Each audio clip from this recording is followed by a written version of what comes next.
ખૂબ ખૂબ આભાર ડોક્ટર સાહેબ. સાયન્સના વિદ્યાર્થી સિદ્ધપુરા પાર્થ કલ્પેશભાઈ પાર્થને આપણે મેડલ આપી અને સન્માનિત કરીશું.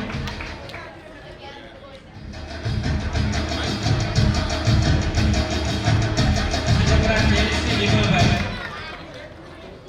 80% સાથે 11 સાયન્સ. એ જ રીતે સિદ્ધપુરા વિવેક રસિકભાઈ 58% સાથે નંબર 3 ઉપર આવ્યો છે 11 સાયન્સમાં. જોરદાર તાલીઓથી મિત્રો વધાવી આપણે દરેક વિદ્યાર્થીઓને. એ જ રીતે કોમર્સના વિદ્યાર્થી સિદ્ધપુરા ક્રિશા ભાવેશભાઈ નંબર 1 ઉપર આવે છે 95% સાથે ક્રિશા નંબર મેળવે છે. જોરદાર તાલીઓથી વધાવી.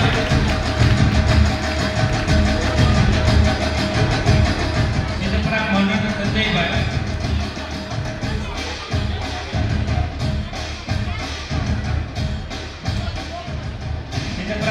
સંજયભાઈ 74% સાથે નંબર મેળવે છે.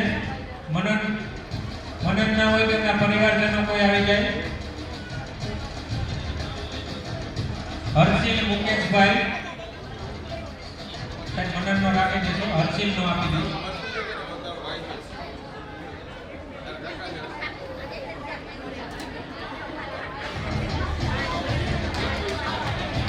સિદ્ધપુરા હર્ષિલ મુકેશભાઈ 61% સાથે નંબર મેળવે છે અને મનન વતી તેમનો ભાઈ નાનો આવેલો છે. ખૂબ ખૂબ આભાર ડોક્ટર સાહેબ. સાહેબ અમારા આપણે દરેક વિદ્યાર્થીઓને જોરદાર તાળીઓથી વધાવીએ. સાહેબની જે વિકાસની કામગીરી હતી, તેમની જે હલનની ઝડપ હતી તે હજી પણ જોવા મળે છે સાહેબ. અને તેઓ પૂર્વ ચેરમેન ગુજરાત સરકારમાં હતા. એ જ રીતે હાલમાં ગુજરાત ભાજપના તેઓ ઉપાધ્યક્ષ છે અને ગુજરાત ભાજપની જે કોર કમિટી છે તેમાં પણ તેઓ સભ્ય છે. આપણે ડોક્ટર સાહેબને જોરદાર તાળીઓથી વધાવીએ. સેવા કઈ રીતે કરી શકે તે ચેરમેન સાહેબ મને કાનમાં આવીને કહી ગયા કે આ વાત તો આપણે કરવી જ છે. તો આપણે ડોક્ટર સાહેબને જોરદાર તાળીઓથી એટલે વધાવીએ કે રાજકોટમાં મોટી બધી હોસ્પિટલ કે ખાસ આપણા રાજકોટમાં પણ જે સેવા ન મળે તે આટકોટમાં મળે છે અને તેમનું ઉદ્ઘાટન કરવા ખાસ આપણા પ્રધાનમંત્રી મોદીજી પધાર્યા હતા. અને જે ઘણા બધા આપણા પરિવારજનો, આપણા હોદ્દેદારો જતીનભાઈ, નિલેશભાઈ નીચે પણ બેઠા છે સાહેબ, તે પણ અમારા પરિવારજનો મોટી સંખ્યામાં ત્યાં ઉપસ્થિત હતા. અમારા પ્રમુખશ્રી પણ ત્યાં હાજર હતા. આ હોસ્પિટલના ઉદ્ઘાટનના આપણે સાક્ષી હતા. એવી હોસ્પિટલ બનાવી છે કે કોઈ પણ દરિદ્ર નારાયણ, દર્દી નારાયણ આવે તેમની ફ્રીમાં સેવા કરી આપીશું. એક પણ રૂપિયા ન હોય તો પણ ત્યાંથી એ પાછા નહીં જાય એવી હોસ્પિટલ સાહેબે બનાવી છે. આજીવન દાતા ગોતવાની ધન્યવાદ છે. અને હોસ્પિટલ તો બને છે પણ તેમાં આજીવન દાતા જે થયા છે તે ખાસ વિશેષ વાત છે. તો એવા આપણે ડોક્ટર સાહેબને આપણે સાંભળવા જઈ રહ્યા છે. હોસ્પિટલને પણ આરોગ્ય મંદિર બનાવ્યું. યસ, જોરદાર તાળીઓથી વધાવીએ. હોસ્પિટલ નથી પણ આરોગ્ય મંદિર છે. આ મંદિર એ આરોગ્ય મંદિર છે અને કોઈ પણ વ્યક્તિ ત્યાંથી સાજા થઈને બહાર જાય. મોદી સાહેબ તો એમ કહેતા હતા કે ભાઈ હોસ્પિટલ છે પણ દરેક વ્યક્તિ તંદુરસ્ત રહે, પણ છતાં પણ જરૂર પડે તો આ કેડી પરવાડી હોસ્પિટલમાં આવી જાય. એવા આપણે ડોક્ટર ભરતભાઈ બોગરાને આપણે સાંભળવા છે. સાહેબ, અમારા વિદ્યાર્થીઓને, અમારા પરિવારજનોને, ઘણા બધા વિદ્યાર્થીઓ છે, બિઝનેસમેનો છે, ખેડૂતો પણ છે, તેમને પણ એક રસપ્રદ માહિતી આપો કે તેઓ પણ આગળ જાય, તેમના જીવનમાં ખાસ કંઈક વિશેષ કરી શકે એવી માહિતી અમને શેર કરો. ડોક્ટર ભરતભાઈ બોગરા. ભારત માતા કી બપોરના જમવાનું રાખ્યું છે કે નહીં? છે, જમવાનું છે એટલે જોરદાર બોલાવો. થોડી ખવાનો નાસ્તો પતી જાય. મારી સાથે જે હાથ ઊંચા કરીને મુઠ્ઠી બંધ કરીને જય બોલાવવાની. આપણે ભારતના નાગરિકો અને આપણી માતાની જય ધીમી ચાલે. બોલો ભારત માતા કી જય, ખોડિયાર માત કી જય. સિદ્ધપુરા પરિવાર દ્વારા આયોજિત આજના આ સરસ્વતી સન્માન સમારંભમાં ઉપસ્થિત આ સમાજના ચેરમેન ભાઈ શ્રી રમેશભાઈ સિદ્ધપુરા, પ્રમુખ ભાઈ શ્રી મનસુખભાઈ સિદ્ધપુરા, ઉપપ્રમુખ અને અમારા ખાસ મિત્ર ભાઈ શ્રી શૈલેષભાઈ સિદ્ધપુરા, એવા જ એમના પાર્ટનર સંસ્કાર ગ્રુપમાંથી ભાઈ શ્રી વિજયભાઈ સિતપરા, મંત્રી શ્રી મહેશભાઈ સિતપરા, ખજાન શ્રી કાંતિભાઈ સિતપરા, સભ્ય ભાઈ શ્રી છગનભાઈ, રમેશભાઈ, મનોજભાઈ, ડોક્ટર વલ્લભભાઈ, જેમણે આ આખી સોશિયલ ગ્રુપની સ્થાપના કરી તેવા ભાઈ શ્રી વલ્લભભાઈ, અમારા જસદણની જંગવડથી ખૂબ યુવાન તરીકે સેવા કરે છે એવા ભાઈ શ્રી સરપંચ દિનેશભાઈ, અમારા રાજકીય વડીલ અને વર્ષોથી વિઠ્ઠલભાઈ વખત છે અમે બધા જાહેર જીવનમાં એમની તો ખૂબ વડીલ તરીકે હતા, પણ અમે એમની નીચે કામ કરતા એવા ગોવિંદભાઈ, શ્રી ગોવિંદભાઈ, અમારા પૂર્વ ચેરમેન રાણપડિયાજી, ઉપસ્થિત સિદ્ધપરા પરિવારની લાગણીને માન આપીને પધારેલા સમગ્ર જિલ્લા અને અલગ અલગ વિસ્તારમાંથી પધારેલા સિદ્ધપરા પરિવારના સૌ વડીલો, યુવાન મિત્રો, બહેનો, માતાઓ ને જેનું આજે સરસ્વતી સન્માનના માધ્યમથી સન્માન થવાનું છે એવા સૌ સિદ્ધપરા પરિવારના વિદ્યાર્થી ભાઈઓ અને બહેનો, સૌથી પહેલા તો હું પરિવારને, વડીલોને અભિનંદન આપીશ કે આવા વર્ષમાં એક વખત સામાજિક રીતે પરિવાર આખો મળે, એકબીજા સાથે ભોજન લે અને કાર્યક્રમ થાય અને એ કાર્યક્રમમાં પણ પરિવારના દીકરા દીકરીઓ ભણતા હોય એને સન્માનિત કરવામાં આવે, એનાથી એનો ઉત્સાહ વધતો હોય છે. મિત્રો, હું પણ તમારી જેમ જસદણની બાજુમાં કમળાપુર જેવા નાના ગામમાં એક ખેડૂતના ઘરે જન્મ લઈને એક સામાન્ય સ્થિતિમાંથી અહીંયા સુધી પહોંચ્યો છું. એટલે મને બધી જ ખબર છે કે નાનપણમાં જ્યારે અભ્યાસ કરતા હોય કોઈ એમ કે દીકરા બહુ સારું પરિણામ લાવ્યો તો પણ અંદરથી આનંદ થતો હોય. તો ખરેખર તમને બધાને મારી વિનંતી છે કે વિદ્યાર્થીને જેટલા પ્રોત્સાહિત કરાય એટલા કરજો અને તમારા આ પ્રોત્સાહનથી વિદ્યાર્થી ખૂબ આગળ વધતા હોય છે, એ મારો પ્રેક્ટિકલ અનુભવ છે. બીજું, આપણે બધા જોયા, અનેક દાખલા પણ જોયા અને એમાં સૌથી જીવતો જાગતો દાખલો તમારી વચ્ચે હું જ છું કે એક સામાન્ય સ્થિતિમાંથી અહીંયા સુધી પરિવારને લાવવા માટેનું જો કોઈ પણ હથિયાર હોય તો એ શિક્ષણ છે. મિત્રો, તમે તમારા દીકરા દીકરીઓને શિક્ષણ આપશો ને તો જ એ તમારા પરિવારને ઊંચો લાવી શકે. તમે કદાચ જમીન એને વારસામાં મૂકતા જશો, કદાચ એક બે પ્લોટ કે બિલ્ડિંગ બનાવીને વારસામાં મૂકતા જશો, એનાથી એનો વિકાસ નહીં થાય. પરંતુ તમે એને કાંઈ નહીં આપો.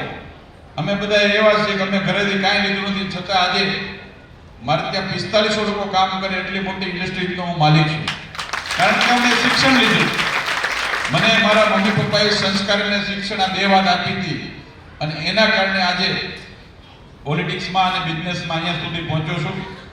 મેં આ વાત એટલે કરી, મારા વખાણ ન કરવા જોઈએ, પરંતુ આ વાતમાંથી પ્રેરણા લેવા જેવી આપણા સમાજના એવા અનેક લોકો છે અહીંયા બેઠેલા. મોસ્ટ ઓફ લોકો પ્રગતિ કરીને ગામડામાંથી જ આપણે બધા હતા.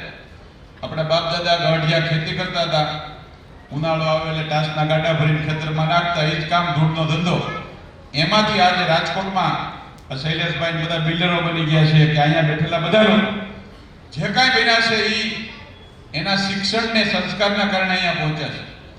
તો આપણા પરિવારના દરેક સભ્ય સારી રીતે ભણે, એને ભણતરમાં ક્યાંય મુશ્કેલી પડે તો સોશિયલ ગ્રુપના માધ્યમથી સમાજના આગેવાનો એમને સહકાર આપે અને એમાં પણ ક્યાંક વધારે જરૂર પડે તો અમે પણ સમાજના આગેવાન છીએ, તમે અમને પણ તમારા માનીને ગમે ત્યારે સેવા કરવાની તક આપજો.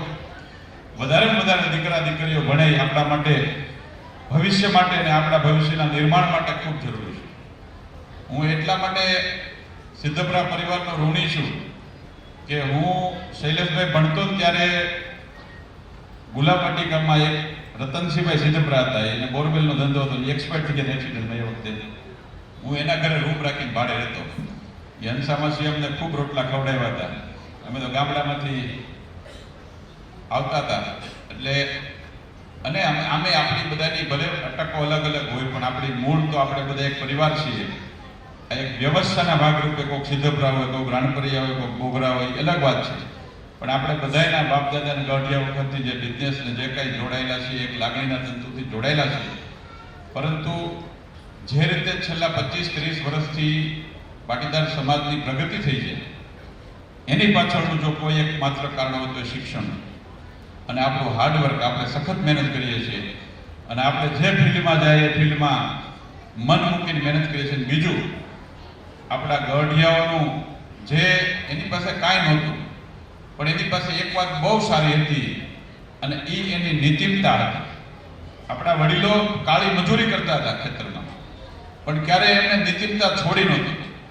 મારે આ વાત એટલે કહેવી છે કે આપણી યુવા પેઢીમાં ક્યાંક ને ક્યાંક એ આપણા વડવાની પરંપરાઓમાંથી વિચલિત થતો જોવા મળે છે. મિત્રો, હું તમને કહું છું, કોઈ ફિલ્ડમાં હોય, ગમે ત્યાં કામ કરતા હોય, ખેતી કરતા હોય, નોકરી કરતા હોય કે ધંધો કરતા હોય, આપણા વડવાઓના બે સિદ્ધાંત હતા, એક નીતિમતા અને બીજી પ્રમાણિકતા અને હાર્ડ મહેનત. આ બે ત્રણ સિદ્ધાંતો છે ને એના કારણે પાટીદાર સમાજની પ્રગતિ થઈ છે. કોઈના દેવાથી કે લેવાથી ન થાય. અને એ સિદ્ધાંતોને વળગી રહેજો. હકીકત છે, આપણે ભામાશા વૃત્તિનો સમાજ હતો.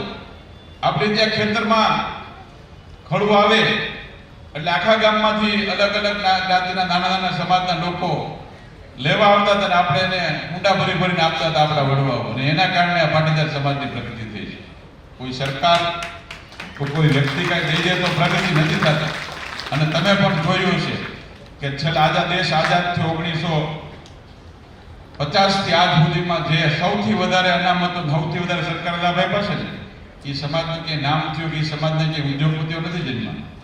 જે સમાજના વડવાઓએ મહેનત કરી છે, કાળી મજૂરી કરી છે, એને સિદ્ધાંત અને નીતિમતાના પૈસા કમાણા છે ને, એ સમાજના દીકરાઓ આજે હો વીઘા જગ્યામાં કારખાનાઓ નાખીને બેઠા છે. બધા કાઠિયાવાડના ગામડાઓમાંથી આવેલા હોય.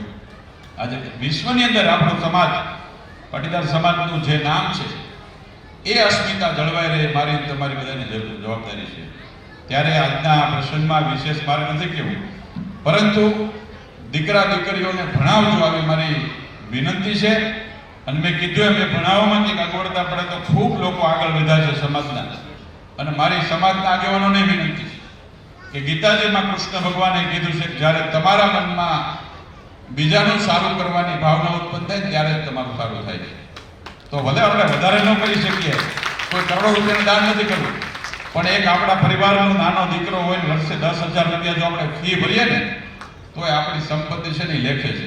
એટલે કમસે કમ જેની પાસે સગવડતા છે એ વધારે બીજે બહાર પહેલી જવાબદારી આપણા પરિવારની, પછી સમાજમાં દાન દેવાની જરૂરિયાત છે. પહેલી જરૂરિયાત આ બેઠેલો સમાજ છે ને, એમાં હું ઘણા ઓળખું છું, આમે બેઠા ને આ બાજુ ખૂબ સુખી છે.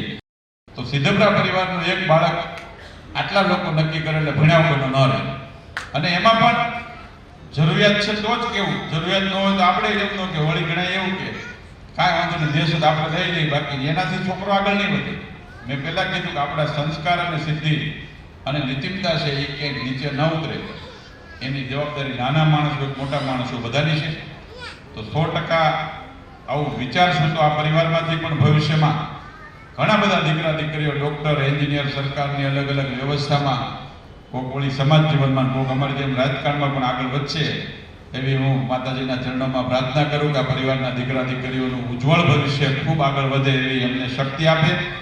આવા સુંદર કામો તમે બધા ભેગા મળીને કરતા રહો. અને મને પણ આજે અહીંયા આ પરિવારના સભ્ય તરીકે તમારે બધાના દર્શન કરવાનું, સાક્ષી થવાની તક આપી એ બદલ હું સિદ્ધપરા પરિવારની આખી વડીલોની ટીમને આભાર માનું છું. એક હોસ્પિટલની વાતથી એટલા માટે વાત કરું કે હું જ્યારે પ્રેક્ટિસ કરતો ડૉક્ટર તરીકે એ વખતે ગામડાના લોકોની સ્થિતિ મેં જોઈ. અને છેલ્લા 2007થી હું રાજકોટમાં રહું છું. અને ગામડામાંથી જે રીતે લોકો રાજકોટમાં આવે, એક તો ટ્રાફિકમાં પહેલાં ખબર ન હોય ક્યાં જવું, કેટલા બધા હેરાન થતા. અને જે રીતે રાજકોટની પ્રાઇવેટ હોસ્પિટલોમાં પહેલાં પૈસા જમા કરાવો પછી જ પેશન્ટને હાથ મળે, આવી બધી માથાકૂટોના કારણે મને મનમાં એક રંજ હતો કે આપણા ગામડાના ગરીબ લોકો માટે એક એવું આરોગ્ય મંદિર બનાવવું છે કે જ્યાં એના દરવાજા 24 કલાક ખુલ્લા હોય અને પોતાનું હોય એવું ફીલ થાય. તો એ છેલ્લા 5 વર્ષથી મહેનત કરતા ને 3 મહિના પહેલાં રાજકોટમાં ચાલુ થઈ ગયું હોસ્પિટલમાં લગભગ 49 ડૉક્ટર ફૂલ ટાઈમ કામ કરે છે. એમાં બધા વિભાગ છે. સૌરાષ્ટ્રની અંદર એક પણ હોસ્પિટલમાં ન હોય એ સુવિધા બધી રાજકોટની હોસ્પિટલમાં છે. હું રાજકોટની વોકાડ સ્ટર્લિંગ હોસ્પિટલથી પણ વિશેષ સુવિધા રાજકોટ હોસ્પિટલમાં ઊભી કરી છે. લગભગ એમાં ફોરેનની બધી મશીનરી, ઇમ્પોર્ટ મશીનો છે એકદમ.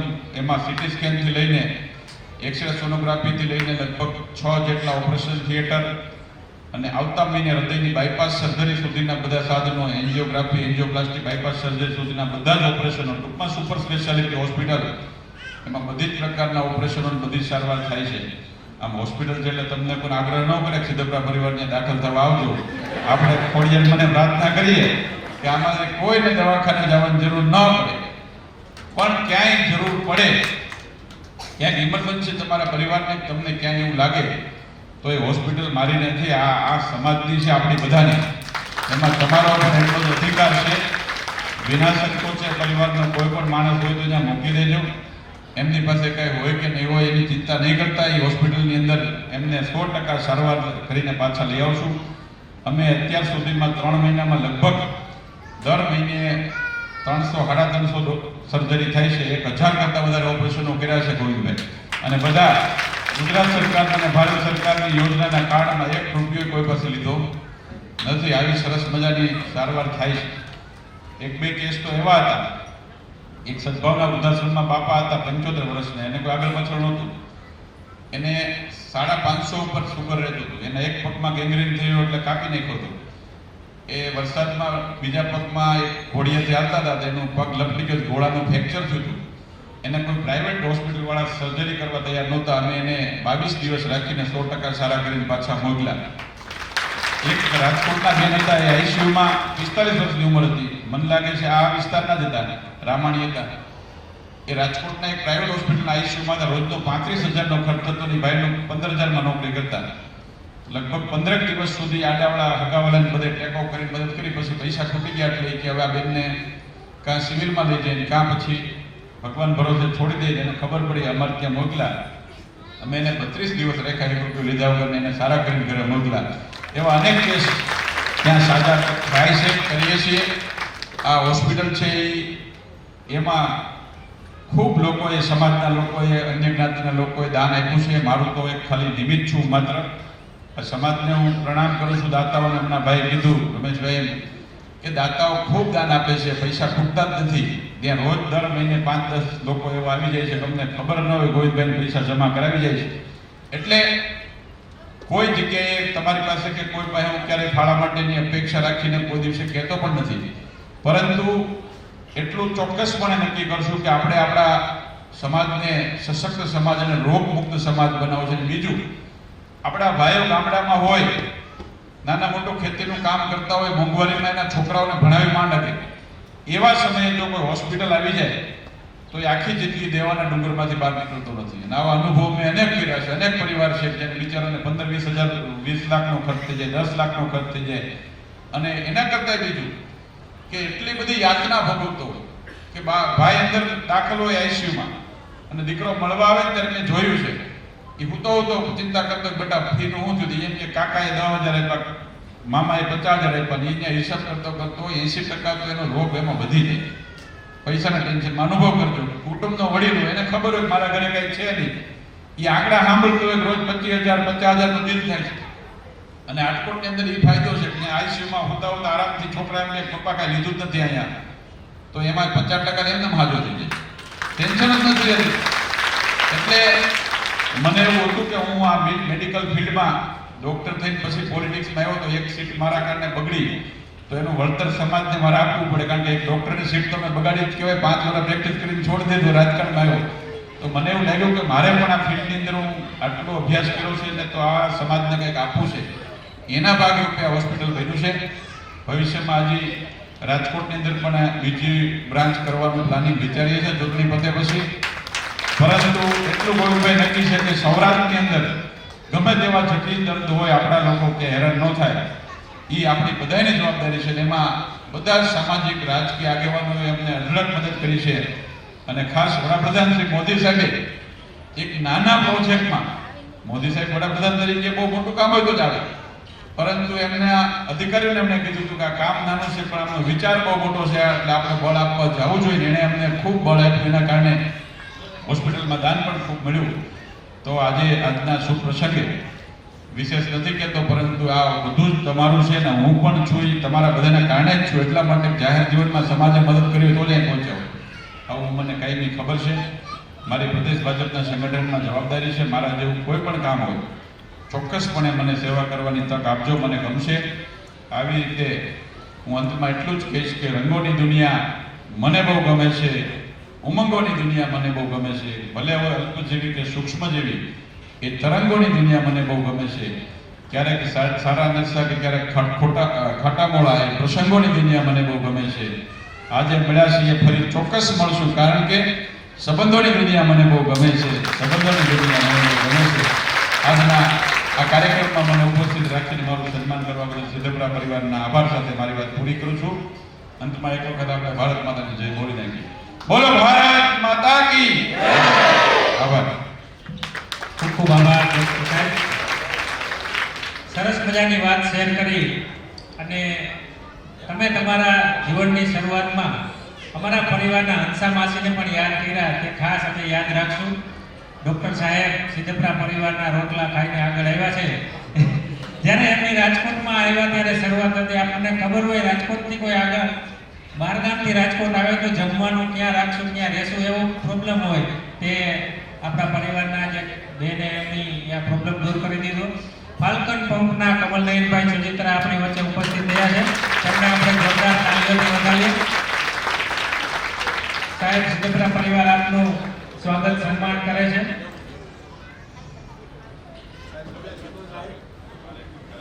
ડોક્ટર સાહેબ ભરતભાઈ એક સન્માન લઈ લઈએ, પછી તમે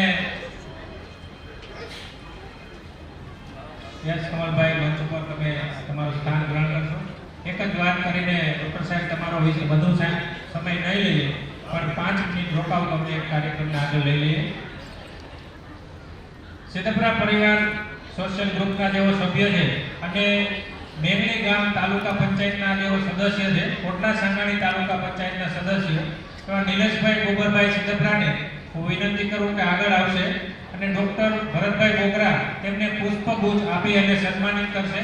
મેઘણી ગામના વતની છે સાહેબ અને ભાજપમાં સારા એવા કાર્યકર અને હોદ્દેદાર છે અને ખૂબ જ તરવરિયા યુવાન છે. એક ફોન કરો અને કામ થઈ જાય તો આ નિલેશભાઈ વિશેષ કામગીરી બજાવી રહ્યા છે. એ જ રીતે સાથે સાથે રાજકોટ જિલ્લા ભાજપ યુવા મોરચાના જેવો મંત્રી છે અને મેઘણી ગામના વતની જેવા અને આજના આપણા વિદ્યાર્થીઓને જેમના તરફથી એક થેલાનું ડોનેશન મળેલું છે, એક વિદ્યાર્થીઓને બેગ આપે છે એવા જતીનભાઈ ધીરુભાઈ સિદ્ધપુરાને આપણે વિનંતી કરીએ કે આગળ આવશે અને આપણે તેમનું સન્માન લઈએ. ખૂબ જ અત્યારે એક્ટિવ મેમ્બર છે બીજેપીમાં અને જામજોધપુર વિધાનસભા મત વિસ્તારના તેઓ અત્યારે કન્વીનર છે. તેમને આપણે વધાવી રહ્યા છીએ, જોરદાર તાલીમથી વધાવીએ. એ જ રીતે અમારા સોશિયલ ગ્રુપના સભ્ય અને જંગવણ ગામના સરપંચ દિનેશભાઈ મોહનભાઈ સિદ્ધપુરા પણ અહીં ઉપસ્થિત છે. તેમને પણ આપણે પુષ્પગુચ્છ આપી અને ડૉક્ટર સાહેબને વિનંતી કરીએ તેમને પણ વધાવીએ. અમારા આ દરેક યુવાનોનો ઉત્સાહ વધે એ જ રીતે અમારા યુવાનો આગળ જઈ રહ્યા છે તો તેમને પણ જોરદાર તાળીઓથી ડોક્ટર સાહેબ અમારા પરિવારજનોએ કેડી પરવાડિયા હોસ્પિટલમાં જેઓ જગવડના વતની છે અમે આમંત્રણ આપેલું હતું પણ અહીં હાજર ન રહી શક્યા એવા રવજીભાઈ મોહનભાઈ સિદ્ધપુરા, અર્જણભાઈ ગોવિંદભાઈ સિદ્ધપુરા, વિઠ્ઠલભાઈ પરસોત્તમભાઈ સિદ્ધપુરા અને જીતુભાઈ વલ્લભભાઈ સિદ્ધપુરા આ 4 દાતાઓએ આપણે જે આરોગ્ય મંદિર બનાવેલું છે એમાં દાન ડોનેશન આપેલું છે.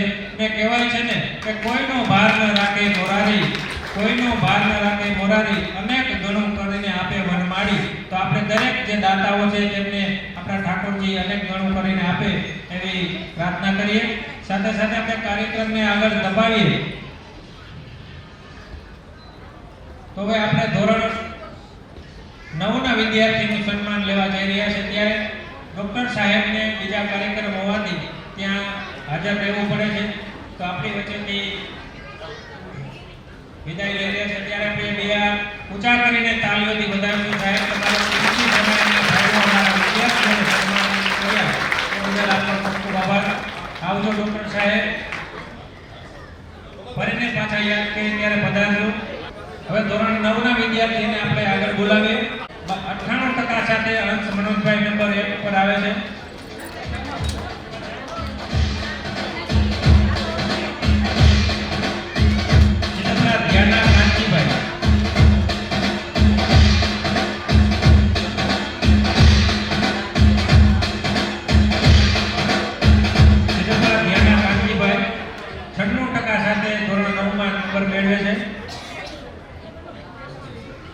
સિદ્ધપરા હેત કિશોરભાઈ.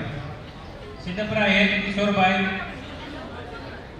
ધોરણ 9 માં 86% સાથે તેઓ નંબર મેળવે છે.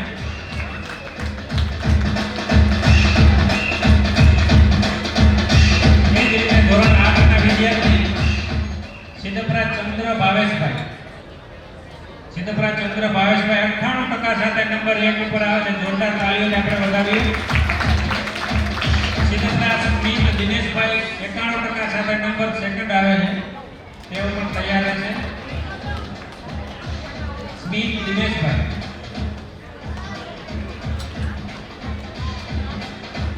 જોરદાર તાળીઓથી આ વિદ્યાર્થીઓને વધાવીએ. સિદ્ધપરા મનસ્વી નિલેશભાઈ 88% સાથે નંબર 3rd ઉપર આવે છે. સિદ્ધપરા મનસ્વી સાથે તેમના એક ભાઈબંધ હતા નરસિંહભાઈ.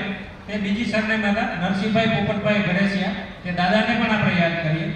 હવે જ્યારે ભુણાવા પાસે પહોંચ્યા ત્યારે ગાડામાંથી વ્હીલ નીકળી ગયું અને રાતનો 2 વાગ્યાનો સમય હતો. 2 થી 3 વાગ્યાનો સમય હતો. લૂંટની બહુ બીક લાગતી. હવે જો રાજા બાપા ગામમાં કોઈને બોલાવવા જાય તો નરસિંહ બાપા એકલા થઈ જાય અને ગાડું લૂંટાઈ જાય એવી બીક લાગે. એટલે બંનેએ વિચાર કર્યો કે હવે કરવું શું. રાતનો સમય હતો અને લૂંટારા ઘણા બધા ત્યારે આવતા. પણ રાજા બાપા કહે હું નરસિંહ બાપાને રાજા બાપાએ કીધું કે ભાઈ હું આ ગાડું ઉપાડી લઉં તું વ્હીલ લગાવી દઈશ ને.